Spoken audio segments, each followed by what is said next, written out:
guerre ne meurt jamais. Salut à tous, c'est Sokfuni97, j'espère que vous allez tous bien. Aujourd'hui on se retrouve sur Final Fantasy 76 ou encore 76, et comme vous l'avez vu au titre et à la miniature, je vais vous présenter toutes les nouveautés de cette nouvelle saison, la saison 24, fraîchement sortie hier tout simplement. À l'heure où je tourne cette vidéo, nous sommes le lendemain de la sortie. Toujours faire ce genre de vidéo après la mise à jour, ne pas la faire dans le serveur de test pour éviter que celle-ci soit obsolète dès la sortie de la mise à jour. Et sans plus tarder, commençons cette vidéo.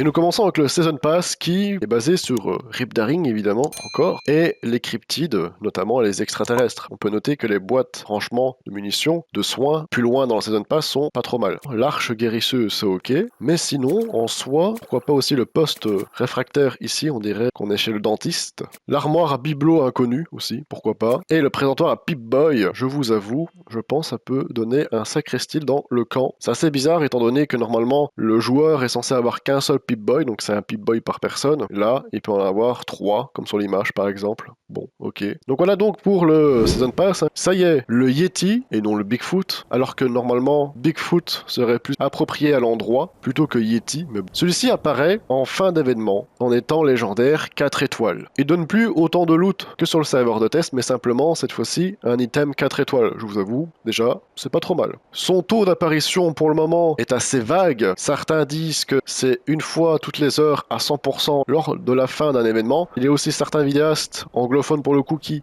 nous sortent des statistiques venues de nulle part, disant qu'il y a 34% sur tel ou tel événement d'apparition du Yeti à la fin de ceci. Statistiques basées sur rien du tout et probablement balancées comme ça. Méfiez-vous des infos que vous pouvez voir, lire ou entendre, car il y a beaucoup de faux. Moi, je vous dirais de faire tous les événements publics, et ainsi vous verrez, et vous aurez plus ou moins l'estimation de son taux d'apparition. Parlons maintenant des armures. Les armures ont été modifiées, buffées, et aussi améliorées. Je suis full armure service secret, rigide, puissance, marcheur des Appalaches et tireur. Alors s'il vous plaît, lâchez-moi cette vilaine armure ingénieur civil, s'il vous plaît, car il y a beaucoup mieux et beaucoup plus intéressant. Vous voyez donc les statistiques, 821, 58 de poison, je n'ai aucune carte de poison. Pareillement pour le feu, et ici on le voit mieux, 821, 58, 58, 523, 58 et 421 de résistance aux radiations. Ça fait quand même une belle amélioration.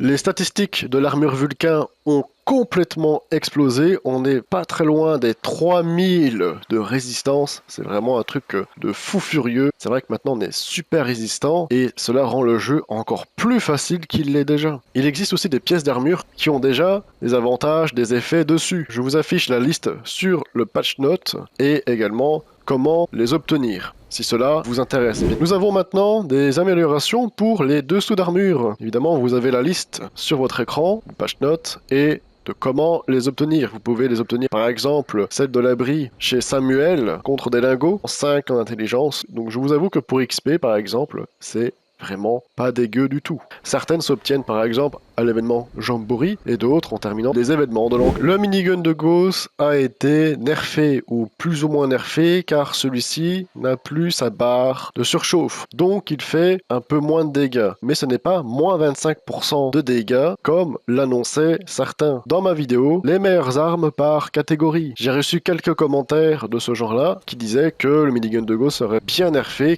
qui ne serait plus la meilleure arme de catégorie lourde et qui aurait un nerf de moins 25% en dégâts. Il s'avère que c'est faux. C'était en réalité une fake news et pour la plupart d'entre vous, vous vous êtes fait avoir. Maintenant, évitez de regarder certaines vidéos, évitez aussi de croire à tout et n'hésitez pas à vérifier par vous-même. Ça vous évitera de raconter n'importe quoi dans les commentaires de mes vidéos. Pour conclure le sujet du minigun de Gauss, celui-ci reste la meilleure arme lourde. La marque de l'aîné a été, elle aussi, amélioré. Le maudit est maintenant à plus 35%. Et je vous avoue que ça, c'est pas trop mal. J'espère que cette séquence de vidéos n'aura pas d'impact sur le marché comme les 2 vidéos précédentes à son sujet. En tout cas, la marque de l'aîné prospère encore et je pense que ça pourrait durer encore un bon moment. Bref, jouez marque de l'aîné, jouez armure service secret et devenez un bon et efficace joueur. Certains effets ont été également modifiés, notamment par exemple l'effet mutant. En armure, octroie jusqu'à 5% de réduction des dégâts en fonction du nombre de mutations obtenues. Valeur actuelle 4,5. Donc je dois encore prendre une mutation pour avoir les 5% de réduction de dégâts par pièce. Donc on fait 5 x 5 est égal 25. Le mode aristocrate change également pour les armures, renvoi de dégâts en fonction du nombre de capsules, valeur actuelle 4%. Et le maximum, c'est forcément, vous l'aurez compris, 40 000 capsules. Ça va jusque 5 ou 10%, et je vous avoue que par pièce, ça ferait du coup également 25% ou 50%. Donc je vous avoue, c'est fort. Étant donné qu'on ne peut pas avoir le mode 4 étoiles réfléchissant sur les armures corporelles, cela est une belle alternative pour les armures corporelles. Ce qui veut dire aussi qu'on peut mettre aristocrate sur les armures assistées, dont on peut déjà mettre réfléchissant. Cela veut dire que ça pourrait être assez stylé et cheaté aussi. N'hésitez pas dans les commentaires à me faire part de cela et à donner votre avis. Maintenant sur la carte, les événements hors événements publics, les petits événements, s'appellent désormais activités. Ici, aux côtés des opérations quotidiennes et des événements publics. Le nom change, mais cela reste le même event. En événement public, vous aurez davantage de récompenses, de meilleures récompenses. N'hésitez pas à aller lire le patch note qui sera en description. Vous aurez plus de détails sur cela, allant de capsules, de modes et de plein d'autres choses bien intéressantes. N'hésitez pas à faire les événements publics. Ceux-ci sont malheureusement vides, alors n'hésitez pas à les remplir, à y participer et à affronter avec nous et ensemble le Yeti. Dans le Pip-Boy, vous remarquerez qu'il n'y a plus dans Données l'onglet événements, car tout se passe sur la carte. Donc c'est quelque chose en moins dans le Pip-Boy. D'ailleurs, petite précision aussi, si vous avez des soucis pour trouver des plans etc.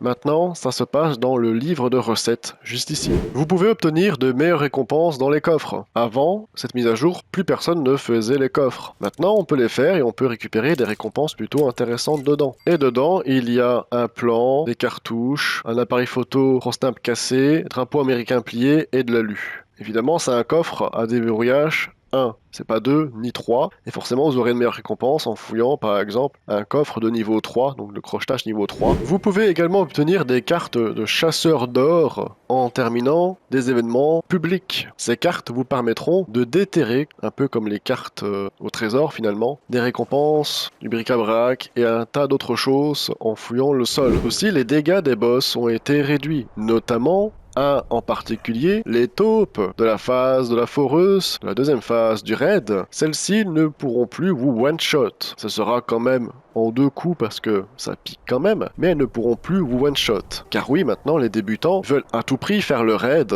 alors qu'ils viennent à peine de naître sur le jeu, et donc un contenu endgame pour les joueurs vétérans, ou en tout cas qui ont tout terminé, devient maintenant et commence à devenir petit à petit un contenu débutant. C'est donc la fin de cette vidéo, j'espère que celle-ci vous aura plu. Il y aura une vidéo qui sortira un peu plus tard concernant mon avis sur cette saison, alors restez à l'affût, et surtout, abonnez-vous si vous ne l'êtes pas encore. Likez également cette vidéo si celle-ci vous a plu, n'hésitez pas également à écrire vos avis et à dire aussi ce que j'ai manqué. Pour le reste, cela est sur le patch note, alors n'hésitez pas à aller le lire, il est en description pour plus de détails. Dans la description, vous retrouverez également mon serveur Discord, n'hésitez pas à le rejoindre pour ceux qui n'y sont pas, et à vous équiper du meilleur tag de Terre Désolée. Ma chaîne Twitch est également en description, car là ça va envoyer du 76 sur Twitch, alors n'hésitez pas à venir me faire un petit coucou sur Twitch. La chaîne est en description, abonnez-vous à ma chaîne YouTube si cela n'est toujours pas fait. Et comme d'habitude, il ne me reste plus qu'à vous dire, bye tout le monde.